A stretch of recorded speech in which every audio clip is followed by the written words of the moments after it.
Hello, Standy Motorcycle Garage in the Pudiri video like എല്ലാവർക്കും വീണ്ടും സ്വാഗതം.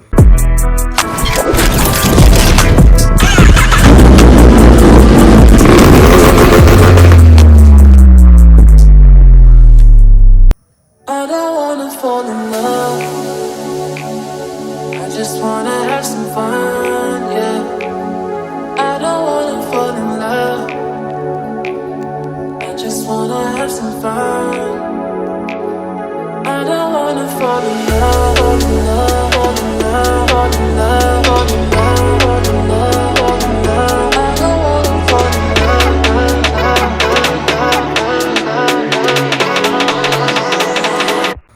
അപ്പോൾ ഇന്ന് ഞാൻ വന്നിരിക്കുന്നത് നമ്മുടെ Yamaha ഇന്ത്യയിൽ അവതരിപ്പിച്ച 2 സ്ട്രോക്ക് ബൈക്കുകളുടെ ആ ഒരു സീരീസിൽ അവസാനമായിട്ട് ഇറങ്ങിയ Yamaha RX 135ന്റെ ഒരു മോഡലുണ്ട്. അപ്പോൾ അതിനെ ഒന്ന് നിങ്ങൾക്ക് വേണ്ടി പരിചയപ്പെടുത്താനാണ് ഞാൻ ഈ വീഡിയോയിൽ വന്നിരിക്കുന്നത്. അപ്പോൾ മറ്റു വണ്ടികളെക്കാട്ടിയും ഈ വണ്ടിക്ക് കുറച്ച് വ്യത്യാസങ്ങളുണ്ട്. അതൊക്കെ എന്താണെന്ന് ഞാൻ ഡീറ്റെയിൽ ആയിട്ട് പറഞ്ഞുതരാം. അതുപോലെ തന്നെ ഇത് കുറേ പേർക്ക് അറിയാമെന്ന് തോന്നുമെങ്കിൽ അറിയാത്തവർക്ക് ഈ വീഡിയോ ഒന്ന് ഉപകാരപ്രദമാവട്ടെ എന്നുള്ള രീതിയിലാണ് ഇന്നത്തെ വീഡിയോ. അപ്പോൾ നമുക്ക് നേരെ വീഡിയോയിലേക്ക് പോകാം.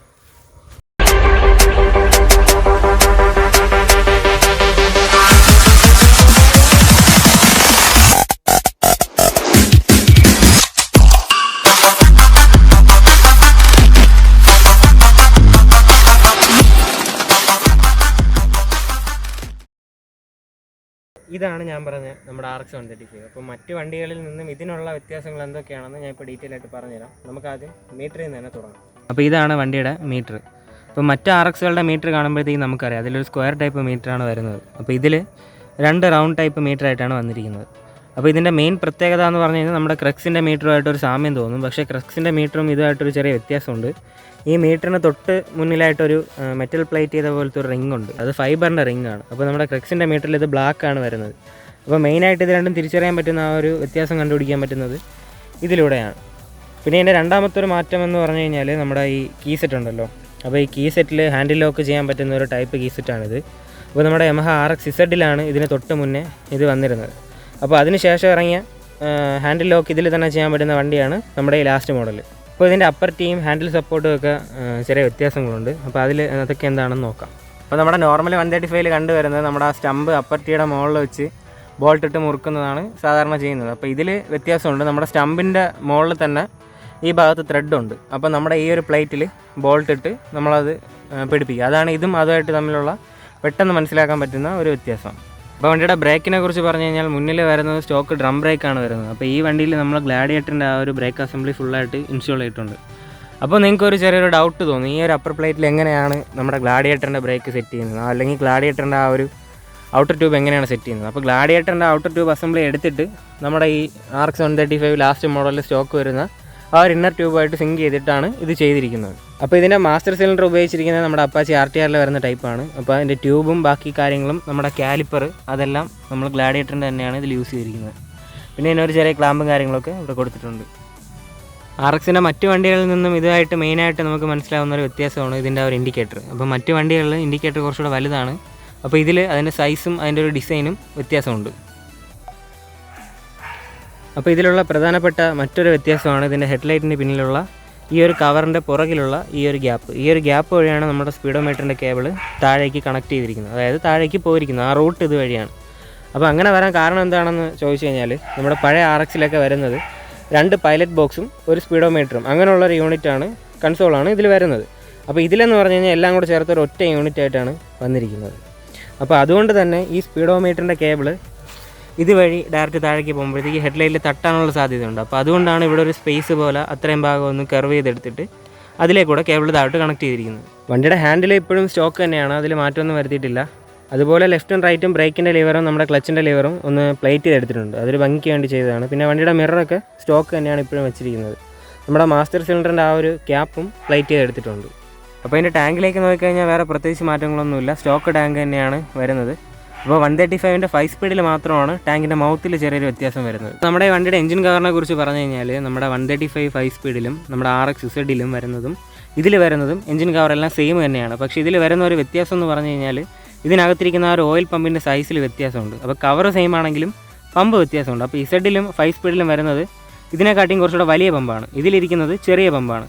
അപ്പോൾ നമ്മുടെ ആക്സിലേറ്റർ കൊടുക്കുമ്പോഴത്തേക്ക് അതിൻ്റെ കേബിളിൽ നിന്ന് തന്നെ സ്പ്ലിറ്റ് ചെയ്ത് പമ്പിലോട്ടൊരു കണക്ഷൻ വരുന്നുണ്ട്. അപ്പോൾ ആ ഒരു കേബിൾ കൊടുത്തിരിക്കുന്നത് നമ്മുടെ എഞ്ചിൻ കവറിൽ നിന്നും കുറച്ച് പുറത്തേക്ക് തള്ളിയിട്ടാണ്. അപ്പോൾ നമ്മുടെ ഇസഡിലും 5 സ്പീഡിലും ഒക്കെ അത് സിലിണ്ടർ കിറ്റിനോട് ചേർന്ന് ഈ ഒരു ഭാഗത്തായിട്ടാണ് ആ ഒരു കേബിളിൻ്റെ കണക്ഷൻ പോകുന്നത്. അപ്പോൾ ഇതും അതുമായിട്ടുള്ള ഒരു വ്യത്യാസത്തിൽ മറ്റൊന്ന് ഇതാണ്. എഞ്ചിൻ കേസിൻ്റെ കാര്യം പറഞ്ഞല്ലോ. അപ്പോൾ വണ്ടി പെട്ടെന്ന് കാണുന്ന ഒരാൾ ഈ ഒരു 5 സ്പീഡിൻ്റെ എഞ്ചിൻ കവർ കാണുമ്പോഴത്തേക്ക് പെട്ടെന്ന് ഉണ്ടായേക്കാവുന്ന ഒരു സംശയമാണ്, ഇത് 4 സ്പീഡ് വണ്ടിയാണോ അതോ 5 സ്പീഡ് വണ്ടിയാണോ. അപ്പോൾ ഈ ലാസ്റ്റ് മോഡൽ ശരിക്കും പറഞ്ഞാൽ കമ്പനി പുറത്തിറക്കിയിരിക്കുന്നത് 4 സ്പീഡ് വണ്ടിയായിട്ട് തന്നെയാണ്. അപ്പോൾ ഈ ഗ്രാഫിക്സ് നമ്മൾ 5 സ്പീഡെന്ന് കൊടുത്തിട്ടുണ്ടെങ്കിലും വണ്ടി 4 സ്പീഡ് തന്നെയാണ്. വണ്ടിയുടെ സിലിണ്ടർ കിറ്റ്, അതുപോലെ തന്നെ വണ്ടിയുടെ ക്ലച്ച്, അതുപോലെ തന്നെ കാർബറേറ്റർ, ഇതെല്ലാം അതായത് ഗിയർ വീൽ, ഇതെല്ലാം 4 സ്പീഡ് തന്നെയാണ്. നമ്മുടെ നോർമൽ 135 വന്നിരുന്ന ആ ഒരു ഹെഡ്ലൈറ്റിന് പൊതുവേ പ്രകാശം കുറവാണ് എന്നുള്ള ഒരു പരാതി പണ്ട് മുതൽക്കേ ഉണ്ടായിരുന്നു. അപ്പോൾ ശരിക്കും പറഞ്ഞാൽ ഈ ലാസ്റ്റ് മോഡൽ ഇറക്കിയപ്പോഴത്തേക്ക് വണ്ടിയിൽ വരുന്ന കോറിൽ മാറ്റം വരുത്തിയിട്ട് അതിൻ്റെ കുറച്ചുകൂടെ അതിൽ നിന്ന് വരുന്ന ആ ഒരു പവർ ഔട്ട്പുട്ട് കുറച്ചുകൂടെ കൂട്ടിയിട്ട് ഹെഡ്ലൈറ്റിനൊക്കെ കുറച്ചുകൂടെ ബ്രൈറ്റ് കിട്ടത്തക്ക രീതിയിൽ അങ്ങനെ സെറ്റ് ചെയ്തിട്ടാണ് വണ്ടി അവർ പുറത്തിറക്കിയത്. അപ്പോൾ 135 ഈ ലാസ്റ്റ് മോഡൽ പുറത്തിറക്കിയപ്പോഴത്തേക്ക് യമഹ ഒരു മിനി കാറ്റ് സൈലൻസർ വെച്ചാണ് വണ്ടി പുറത്തിറക്കിയത്. അപ്പോൾ ഇതിൽ വെച്ചിരിക്കുന്നത് ഇപ്പോൾ ഒരു പവർ ചേമ്പറാണ്. ഇപ്പോൾ കമ്പനി കൊണ്ടുവന്നിരുന്ന ഒരു കാറ്റ് സൈലൻസറാണ്. അപ്പോൾ അതിന് ഏകദേശം ഒരു 8 കിലോയോളം വെയിറ്റ് വരുന്നുണ്ട്. അപ്പോൾ അതൊരു പോരായ്മയാണ് എന്ന് തോന്നിയിട്ടാവും കമ്പനി മിനി കാറ്റ് എന്നൊരു സൈലൻസർ അവതരിപ്പിക്കുകയും അതിനെ ഈ വണ്ടിയിൽ കൊണ്ടുവരികയും ചെയ്തത്. അപ്പോൾ അതിൻ്റെ ഒരു ഫോട്ടോ ഞാൻ ഈ സൈഡിൽ കൊടുത്തേക്കാം. പിന്നെ ഇതിലുള്ള മറ്റൊരു വ്യത്യാസം എന്ന് പറഞ്ഞു കഴിഞ്ഞാൽ ഈ ലാസ്റ്റ് ഇറങ്ങിയ മോഡലിൽ മിനി കാറ്റ് വന്നിരുന്നത് കൊണ്ട് തന്നെ നമ്മുടെ സൈലൻസർ സാധാരണ പിടിപ്പിച്ചുകൊണ്ടിരുന്നത് മറ്റ് വണ്ടികളിലൊക്കെ സിംഗാമിൻ്റെ ആക്സിലിൻ്റെ ഈ ഒരു ബോൾട്ട് ഇടുന്ന ഈ ഒരു ഭാഗത്തായിട്ടായിരുന്നു. അപ്പോൾ ഈ മിനി കാറ്റ് വന്നതോടുകൂടി ഈ ഒരു നമ്മുടെ റെയർ ഫുഡ് പാക്കിൻ്റെ ബാക്കിൽ ഒരു എക്സ്റ്റൻഷൻ പോലെ കൊടുത്തിട്ട് അതിൽ ഹോൾ ചെയ്തിട്ടാണ് യമഹ ശരിക്കും പറഞ്ഞാൽ മിനി കാറ്റ് ഫിക്സ് ചെയ്തിരിക്കുന്നത്. അതുകൊണ്ടാണ് ഈ ഒരു ക്ലാമ്പിന് പുറകിലൊരു എക്സ്റ്റൻഷൻ പോലെ കാണുന്നത്. അപ്പോൾ അത് മറ്റ് നമ്മുടെ 135 ഇല്ല. സീറ്റൊക്കെ 135 അതേ മോഡലിലാണ്. അപ്പോൾ അതിൽ വ്യത്യാസമോ കാര്യങ്ങളൊന്നുമില്ല. പിന്നെ നമ്മുടെ ഷോക്ക് അബ്സറൊക്കെ സ്റ്റോക്ക് തന്നെയാണ്. 135 ഇതിലൊക്കെ സെയിം ഷോക്ക് തന്നെയാണ് വരുന്നത്. പിന്നെ ടൈൽ ലാമ്പും പുറകിലത്തെ മഡ്ഗാർഡും ഒക്കെ നമ്മുടെ 135 സെയിം തന്നെയാണ് വരുന്നത്. അപ്പോൾ അതിൽ വേറെ വ്യത്യാസമോ കാര്യങ്ങളൊന്നുമില്ല. പിന്നെ വണ്ടി സ്റ്റോക്ക് വരുമ്പോഴത്തേക്ക് നമ്മുടെ 135 വരുന്ന ആ സെയിം ടയർ റിമ്മും ഒക്കെയാണ് വരുന്നത്. അപ്പോൾ ഇതിൽ വ്യത്യാസം വരുത്തിയിട്ടുണ്ട്. ഇതിൽ നമ്മുടെ SD പുറകിലത്തെ റിമ്മും നമ്മുടെ MRF മോട്ടോ ഡി ടയറാണ് ഉപയോഗിച്ചിരിക്കുന്നത്. അതുപോലെ തന്നെ ഫ്രണ്ടിലും MRF മോട്ടോ ഡി ടയർ തന്നെയാണ് ഉപയോഗിച്ചിരിക്കുന്നത്. പിന്നെ ഈ വണ്ടിയുടെ ക്രാഷ് ഗാർഡ്, ശരിക്കും പറഞ്ഞാൽ ക്രാഷ് ഗാർഡ് 2 ടൈപ്പ് ഉണ്ടെന്ന് നിങ്ങൾക്ക് അറിയാമല്ലോ. നമ്മുടെ ഒരു ബട്ടർഫ്ലൈ ടൈപ്പും ഒരു ഷോർട്ട് ക്രാഷ് ഗാർഡും വരും. അപ്പോൾ ഇതിൽ ഷോർട്ട് ക്രാഷ് ഗാർഡാണ് ഉപയോഗിച്ചിരിക്കുന്നത്. പിന്നെ മറ്റൊരു വ്യത്യാസം എന്താണെന്ന് നോക്കിക്കഴിഞ്ഞാൽ ഇതിൻ്റെ നമ്പർ പ്ലേറ്റ് വെച്ചിരിക്കുന്നത് നമ്മുടെ ഹെഡ്ലൈറ്റിൻ്റെ ആ ഒരു സ്റ്റേ തന്നെ താഴെ ഒരു എക്സ്റ്റൻഷൻ വരുന്നുണ്ട്. അപ്പോൾ അതിലാണ് ഈ നമ്പർ പ്ലേറ്റ് വെച്ച് മുറുക്കിയിരിക്കുന്നത്. അപ്പോൾ നമ്മുടെ മറ്റ് RX 135 ശരിക്കും പറഞ്ഞാൽ നമ്മുടെ ഹെഡ്ലൈറ്റിൻ്റെ സ്റ്റേ ഇതിനകത്ത് ഇറക്കി ഇടുന്നതിനോടൊപ്പം തന്നെ തൊട്ട് താഴെ ഒരു ക്ലാമ്പ് വരും. അപ്പോൾ അതിലാണ് നമ്പർ പ്ലേറ്റ് വെച്ച് മുറുക്കുന്നത്. അതുപോലെ തന്നെ RX 135 ലാസ്റ്റ് മോഡൽ വണ്ടി എടുക്കാൻ ആർക്കെങ്കിലും താല്പര്യം ഉണ്ടെങ്കിൽ നമ്മൾ പറഞ്ഞ ഇത്രയും കാര്യങ്ങൾ എന്തെങ്കിലുമൊക്കെ ഉപകാരപ്പെട്ട് കാണും എന്ന് വിചാരിക്കുന്നു. അപ്പോൾ അതുപോലെ തന്നെ ഈ ഒരു വണ്ടി സെയിലിനുണ്ട്. അപ്പോൾ ആർക്കെങ്കിലും വാങ്ങാൻ താല്പര്യം ഉണ്ടെന്നുണ്ടെങ്കിൽ നമ്മുടെ ഡിസ്ക്രിപ്ഷനിൽ നമ്മുടെ വർക്ക്ഷോപ്പിൻ്റെ നമ്പർ കൊടുത്തിട്ടുണ്ട്. അപ്പോൾ നിങ്ങൾക്ക് ഡയറക്റ്റ് അതിൽ വിളിക്കാവുന്നതാണ്. അപ്പോൾ ബാക്കി ഡീറ്റെയിൽസ് നമ്മൾ തരുന്നതായിരിക്കും. ഇത്രയൊക്കെയാണ് നമ്മുടെ ഇന്നത്തെ ഈ ഒരു ചെറിയ വീഡിയോ. അപ്പോൾ വീഡിയോ ഇഷ്ടപ്പെട്ട് കാണുമെന്ന് വിചാരിക്കുന്നു. ഇഷ്ടപ്പെട്ടെങ്കിൽ വീഡിയോ ഒന്ന് ലൈക്ക് ചെയ്യുക, നമ്മുടെ ഈ ചെറിയ ചാനലൊന്ന് സബ്സ്ക്രൈബ് ചെയ്യുക. അപ്പോൾ അടുത്തൊരു വണ്ടിയുമായിട്ട് അടുത്തൊരു വീഡിയോയിൽ കാണാം. അതുവരെ ബൈ. ഞാൻ പോകുന്നു. ബൈ.